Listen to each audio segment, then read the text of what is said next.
Sunday special breakfast and lunch menu என்னென்னு பார்க்கலாம். Morning பிரேக்ஃபாஸ்ட்டுக்கு இட்லி, இடியாப்பம், அப்புறம் ஆட்டுக்கால் பாயா.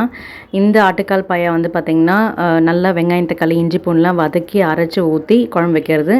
ஸோ அது வந்து நேற்று நைட்டே வந்து வாங்கி வேக வச்சாச்சு. ஸோ காலையில் எழுந்து வெங்காயம், தக்காளிலாம் வதக்கிட்டு அரைச்சி ஊற்றி ஆட்டுக்கால் குழம்பு வச்சாச்சு. ஸோ இட்லி, இடியாப்பத்துக்கு இந்த ஆட்டுக்கால் பாயா செம்ம டேஸ்டியாக இருக்கும். ஸோ அதுதான் மார்னிங் பிரேக்ஃபாஸ்ட்டுக்கு. லன்ச் மெனு என்னென்னு பார்த்தீங்கன்னா, சுட சுட வெள்ளை சாதம், அதுக்கப்புறம் பார்த்திங்கன்னா பாறை மீன் குழம்பு. ஸோ பாறை மீனில் வந்து மீன் குழம்பு வச்சிங்கன்னா அவ்வளோ டேஸ்ட்டாக இருக்கும். அதுவும் இந்த சட்டியில் புதுசாக சட்டி வாங்கியிருந்தோம். இந்த சட்டியில் வைக்கும்போது வேறு லெவல் டேஸ்ட்டு.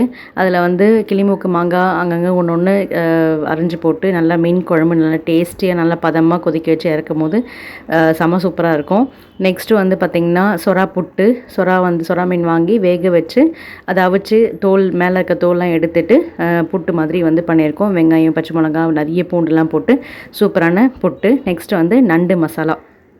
இந்த நண்டு மசாலா டேஸ்ட்டு வேறு லெவலில் இருக்கும்.